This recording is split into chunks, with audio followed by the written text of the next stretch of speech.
안녕하세요. 오늘은 첼시의 새로운 사령탑에 대한 소식을 전해드리겠습니다. 첼시가 포체티노 감독과 계약 해지 후 새로운 감독으로 엔조 마레스카 감독을 선임했다고 합니다. 마레스카 감독은 축구 팬들에게도 잘 알려져 있지 않은데 그가 어떤 감독이고 왜 첼시가 그를 선택했는지 알아보겠습니다. 첼시는 최근 마우리시오 포체티노 감독과의 계약을 상호 협의하에 해지했습니다. 포체티노 감독은 후반기에 반등했지만 클럽은 더 나은 결과를 원했기에 이별을 선택했습니다. 첼시는 공식 발표를 통해 포체티노 감독과 그의 코치진들이 떠난다고 밝혔습니다. 포체티노 감독은 첼시 구단주와 스포츠 디렉터들에게 감사의 인사를 전하며 착별을 고했습니다. 이후 첼시는 빠르게 새로운 감독으로 레스터 시티의 엔조 마레스카 감독을 선임했습니다.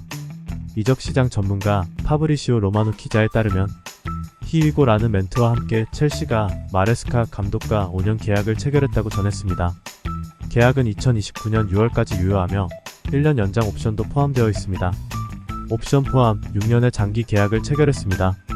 마레스카 감독은 선수 시절 말라가, 삼프도리아, 팔레르모에서 뛰었던 적이 있으며 2017년 선수 생활을 정리한 이후 바로 코치로서 지도자 경험을 쌓기 시작했습니다.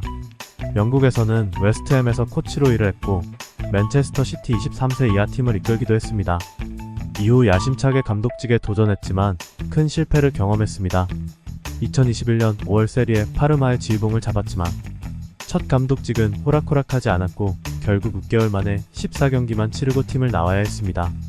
이후 2022년부터 2023년까지 맨체스터 시티 코치로 복귀하며 일을 했고 이때 세계적 명장 펩 과르디올라 감독 밑에서 수련을 하게 됩니다. 펩의 전술은 그에게 큰 영향을 주었으며 레벨업한 그는 이후 작년 7월 잉글랜드 2부 레스터 시티를 이끌게 됩니다. 이는 그의 커리어에 큰 전환점이 됩니다.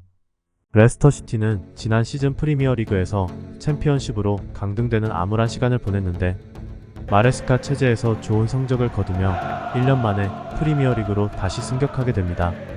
챔피언십에서의 레스터 시티는 엄청난 기세로 승점을 쌓아갔으며 결과적으로 31승 3무 11패의 승점 97점의 기록으로 챔피언십 우승을 차지합니다. 팀 스탯으로는 46경기에서 89골로 팀 득점 리그 2위 41실점의 리그 최소 실점을 기록하며 마레스카 감독도 지도력을 인정받았습니다. 결과적으로 첼시는 챔피언십에서 우승 커리어를 경험한 마레스카의 지도력을 인정했으며 첼시가 앞으로 지향하는 젊고 혁신적이며 볼 점유율 중심의 전술 스타일이 마레스카 감독과 잘 맞을 것으로 판단했습니다. 또한 과르디올라의 제자라는 점도 가산점이 들어갔다고 합니다. 추가적으로 첼시의 또 다른 감독 후보였던 데제르비의 경우 그를 위해 몇몇 선수들을 영입하고 매각해 주길 원한다고 선수 영입권과 방출권을 노골적으로 원한다고 제안했지만 마레스카는 이미 첼시에 있는 선수들을 위한 계획을 세웠고 현재 선수들에 대한 넓은 지식을 갖추었던 점에서 마레스카가 팀이 아닌 시스템을 구축하려는 계획에 첼시 수뇌부가 납득했다고 합니다. 이후 협상 과정에서 첼시는 초기에 2년 1년 계약을 제시했지만 마레스카 감독은 장기적인 프로젝트를 원했고 결국 5년 1년 계약을 체결하게 되었습니다. 첼시는 레스터 시티에게 보상금을 지급할 예정이며 이 금액은 800만 파운드에서 1000만 파운드로 하나로 최대 173억 원에 해당하는 금액입니다.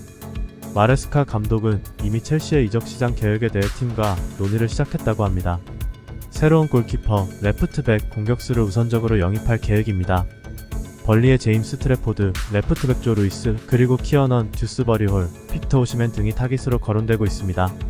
첼시는 지난 여름 이적 시장에서 4억 2,400만 파운드 하나로 7,300억을 사용했으며 마레스카 감독에게도 큰 투자가 기대됩니다. 첼시는 마레스카 감독이 젊고 혁신적인 전술, 스타일과 과르디올라의 제자로서의 경험을 살려 팀을 부활시켜줄 것을 기대하고 있습니다. 첼시 선수들 역시 마레스카 감독의 부임에 큰 기대감을 나타내고 있습니다. 마레스카 감독은 첼시 선수로 활약했던 골키퍼 출신 윌리 카바에로 코치 등 자신의 코치진을 데려올 예정입니다. 그는 첼시의 부진을 극복하고 팀을 부활시키기 위해 최선을 다할 것입니다. 첼시는 이번 시즌 리그 6위에 그치며 유로파리그 진출에 실패했지만 마레스카 감독의 지휘하에 다시 한번 정상에 오를 수 있을지 주목됩니다. 오늘은 첼시의 새로운 감독 엔조 마레스카에 대해 알아봤습니다. 첼시는 과거 브라이튼의 부흥을 이끌었던 포터 감독과는 결과가 좋지 못했는데 2부 리그 우승 정도의 커리어를 쌓은 마레스카가 빅클럽인 첼시를 다시 챔스권으로 끌어올릴 수 있을까요? 개인적으로는 조금 걱정되는데 여러분의 생각은 어떠신가요? 댓글로 남겨주세요. 다음 영상에서 또 만나요. 감사합니다.